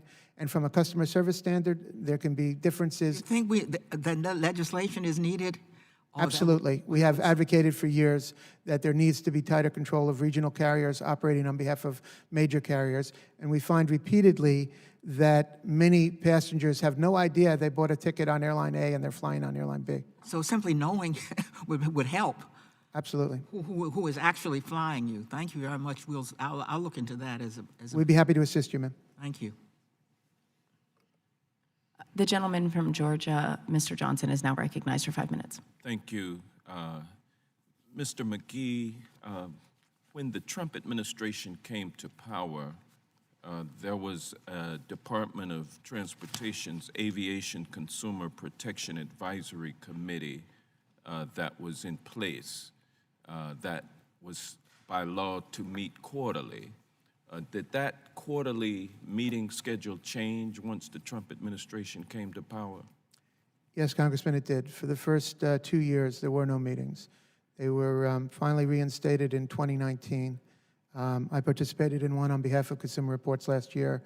It's continued, but it's been infrequent since then. So it has not been holding the quarterly meetings that That's is correct. required It has by not been law. quarterly, no. And now, the Department of Transportation appointed someone as its consumer representative. I think you testified to earlier, someone from the American Enterprise Institute.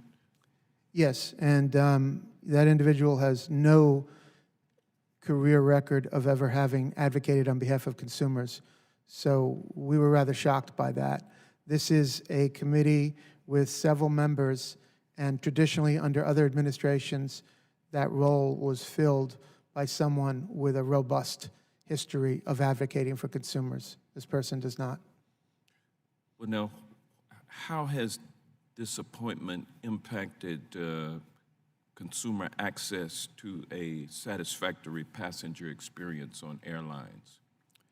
Well, it has many effects, and we, as consumer advocates, we work with colleagues outside of Consumer Reports with many other consumer organizations that advocate on behalf of airline passengers, and we treat those meetings very seriously. We look forward to them, and we have very robust agendas, and now we go in and we feel that we are not being heard in the same way. We don't have someone on the inside of that committee advocating for passengers the way that we believe there should be. Thank you. Mr. Von Ah, GAO's testimony today describes the growing number of complaints each year from passengers alleging racial discrimination. Can you describe what airlines are doing to address discrimination, racial discrimination in air travel? So thank you for that question, Congressman. Our work looked at the training that airlines have provided for non-discrimination. I would just mention that we didn't get specific information about those airline trainings. I would note that that training was hard to understand exactly who got the training, how often they got it. And we did note that in some of the leading practices that we developed in terms of non-discrimination training, some of those trainings did not include a number of the things that we would consider to be best practices, things like implicit bias training, ensuring that there's a robust discussion amongst the people in an interactive training environment. Have you seen the Department of Transportation make any significant efforts to address racial discrimination in air travel? They do take that issue very seriously, and they do follow up on those complaints. However, that kind of training that I just mentioned is not required by DOT, although airlines do have that kind of training, but they don't require it. Thank you. Mr. Klein, your company uses arbitration clauses in your contracts with airline consumers, correct? Yes, that's correct, sir. And that's because it's more efficient and cost-effective for the company to force people into arbitration than it would be to allow them to file lawsuits in court against the company. Is that correct? So we do get lawsuits in court all the time, sir. But it's more cost-efficient for the airline when you can divert cases away from court into the arbitration process, correct?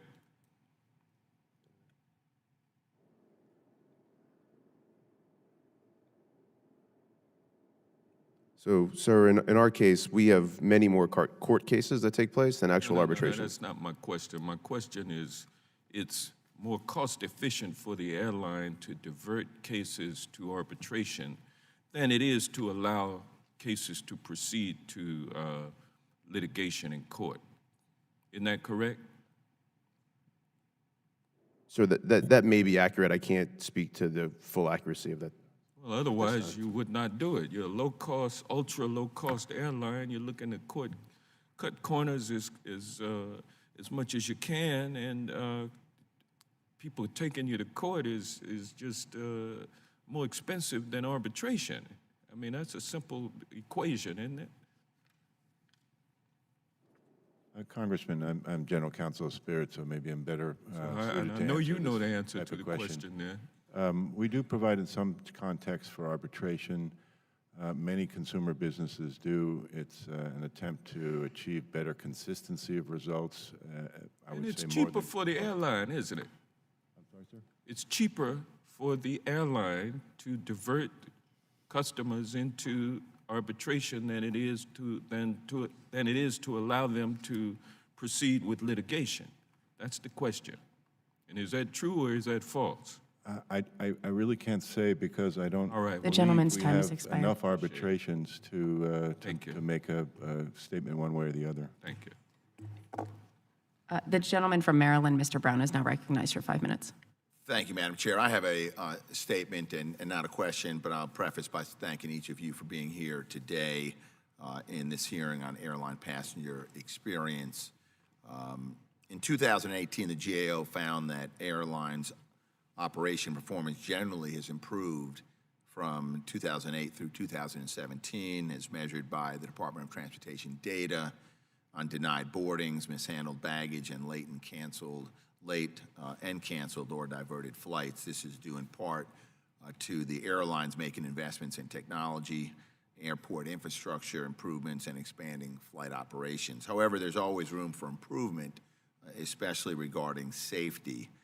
I think that a passenger's experience includes even the unexpected, unscheduled, and unfortunate series of events that occur during emergencies. In November of 2019, this committee held a roundtable on the air travel experience for persons with disabilities. The roundtable highlighted safety concerns regarding seat size and passenger evacuation.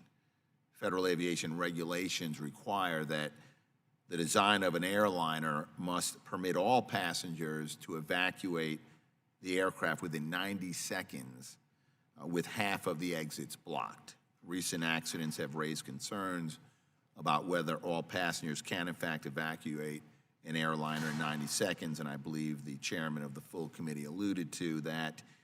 The example of this is an uncontained engine failure and fire that occurred in Chicago in 2016. I'm concerned that current standards do not take into account passengers with disabilities. Aircraft manufacturers like Boeing and Airbus are responsible for successfully demonstrating to the FAA that each aircraft design meets this bar. But FAA standards like seat size and aisle width that have not been updated in 20 years make it extremely difficult for passengers with disabilities to evacuate. In November of 2019, the FAA started tests aimed at setting a minimum standard for seats and the space between rows to ensure safety. However, there was no indication that the volunteers being used for the test encompassed all demographics and legal requirements. We must ensure that the FAA considers all groups of people when testing cabin evacuations to ensure the safety and consumer experience of the passenger. So I want to thank you, Madam Chair, for the opportunity to put this statement in the record, and I yield back the balance of my time. The gentleman yields back. The gentleman from Massachusetts, Mr. Lynch, is now recognized. Thank you very much, Madam Chair, for holding this hearing, and I want to thank our witnesses for helping the committee with its work. So members of Congress are frequent flyers. I had a flight on Monday down here. I got the 6 a.m. and 6 a.m. shuttle down from Boston, and maybe it's because the 6 o'clock shuttle, but half the plane was empty. Yet, because of the seating assignment protocol, and I'm thinking about the coronavirus here, because of the seating assignment protocol, you know, the first dozen rows were all jam-packed with people, cheek by jowl, shoulder to shoulder on that flight, and then the back of the plane was completely empty. So even though the assurances that you've given, Mr. Leader, you know, about the HEPA filter and all of that, certainly having everybody jammed in with each other while the rest of the plane is empty is probably not a good practice. So, Mr. Klein, you know, you run an airline. Will this take an act of Congress to change the seating protocol so that people aren't piled up when there are you know, half-empty planes? Is that something that you can take on yourself without being directed to do so? In a way, Congressman Lynch, we don't frequently deal with half-empty planes. You're lucky. Our planes are full. But if this thing goes a year, and CDC and HHS is saying we could be dealing with this for a year, you're going to see a lot of airlines are going to see half-empty planes. Yeah. So you bring up an excellent question, an excellent point, and one that you know, frankly, we're not dealing with today yet. Planes continue to run full. And it's hard for me to comment on that, but it's a good point. Okay, I don't want to waste all my time on this. It's just, it's probably indicative of the problem we have here. This is a very heavily regulated industry. All I'm saying is, you know, it should be simple. It shouldn't be hard. Yeah, there are some places with... And there's a loading issue. Correct. There's a weight and balance issue as well, so you have to... I don't want to waste all my time on this. Okay, I think it should be easily fixed, and I'll deal with the other airlines individually. The other issue that we're dealing with is... So the CDC is actually asking for information from the airlines. Okay, so you get a passenger who's on a flight. They fly to their destination. They get off. You know, 3-4 days later, they test positive for coronavirus. So now the CDC is trying to get the information from the airline, from the flight manifest, PNR, the passenger name record. Usually has a phone number and an email. So they can tell the passenger that was sitting next to the person that tested positive, hey, you've been in direct contact with someone who has tested positive recently for coronavirus. So we're having a tug of war. The airlines don't want to give up the information. They don't want to cooperate. And so we have a dilemma here. And I'm asking you again, Mr. Klein, not to put you under the gun, but what is the airline position on this? I can speak specifically to Spirit, and we may be in a position that I may want Dr. Leader to finish up after I give you the Spirit perspective, is the information that has been requested by the CDC is extremely important, and it hasn't historically been collected by airlines. The name, yep, contact, the phone number? I can comment. And the email? Yeah, so passengers that book directly with the airline, all that information is stored in the passenger name record, as you mentioned. If you book through a third party, so for Spirit Airlines, think of someone booking through, say, Expedia. Yeah, but will you give what you got? Well, we don't get the information from the customer through that transmission of data. Some customers you do. We do and we have the information. What I was going to say is we have the ability through our system. It's very inefficient, but we are collecting per the CDC requirements to collect information as the directive has come in. We've been able to address that. Not every airline can because it's not automated, and it's information like email address and cell phone number of each individual passenger is not something that's stored on the record. So you have to go get that information upon check-in. It's inefficient and hard to get. Not saying it's not important to get. We have the ability to do that in our reservation system. I'll hand it over to Dr. Leader maybe to talk about other airlines, because that might be important. Mr. Leader, you're recognized. Yes, of course. So from the global distribution systems that are used, when airlines are collecting information directly, if they have an email and phone number, they are happy to provide it to the CDC for the safety of our public. In instances where historically Expedia and other online travel agencies have held back this information, I think you're going to see a wall break down, because if the CDC requests it, I believe that the OTA behind the reservation will offer it to the airline, which historically they have not. So it's important information to have, especially for that passenger and their family. They want to know that they've been in contact with someone so they can take those precautions. Madam Chair, I yield back. The gentleman yields back. The chair now recognizes the gentleman from Indiana, Mr. Carson. Thank you, Madam Chair. I know many of my colleagues mentioned discrimination, but much of the aviation industry has comprehensive reporting requirements regarding incidents which occur on airplanes, and for good reasons. However, there is very little required from airlines to report when they remove someone from an airplane. At present, the DOT only reports on discriminatory removals when passengers complain.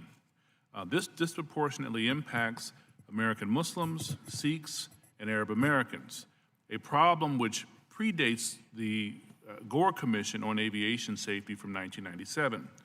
Most recently, the DOT has entered a consent decree with Delta arising from 2 cases of discriminatory removals. What can be done to require full reporting and rationale for removals to prevent customers, flight attendants, or pilots from causing American Muslims, Sikhs, Arab Americans, and others, African Americans, to be stereotyped and removed from flights for simple acts such as speaking Arabic or wearing hijab?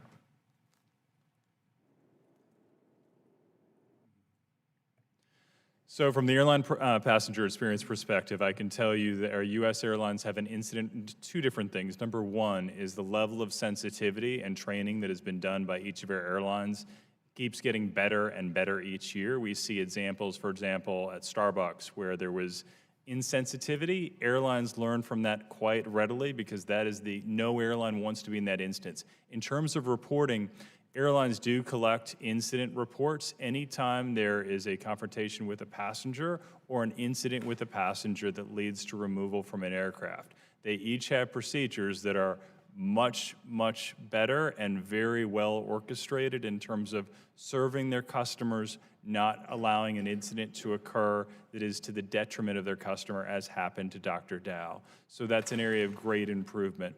My one concern is, right, to your point, Congressman, is that we need to do better about underlying unseen bias, and our airlines continue to focus on training and awareness to not allow that to ever impact decisions. And I can turn it over to Mr. Klein to speak about Spirit's activities on that front. Yeah, certainly. So we have greatly improved our anti-discrimination training. It's something, again, we take seriously, and in an area that we saw that we had improvement we could make, and we've invested in that. It's for all of our guest-facing team members, so it's not just on the aircraft, it's also at the airport as well. So it's extremely important to us and something that we do take seriously. And to Dr. Leader's point, the removal rate on aircraft is it's largely not related to some of the examples that you raised. Most of the time, we're dealing with guests that are being incredibly disruptive, maybe from having too much fun in the destination they were just at before they get on the aircraft, and then that causes calls to law enforcement officials to help assist us if we can't diffuse the situation ourselves, which is always what we try to do first before we call in law enforcement to help us, if necessary. Yes, sir.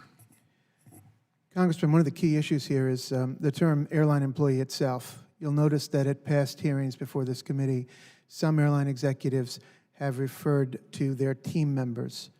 That's a euphemism that disguises the fact that many frontline employees of airlines are in fact not employees, they're outsourced. And so the levels of training, compensation, et cetera, no reflection on the people themselves, but on the airlines that outsource this work. Today we talked about outsourcing maintenance, and we talked about outsourcing flights to regional carriers. What many customers have no idea is that they interface. These are people in the front lines interfacing with customers at airports.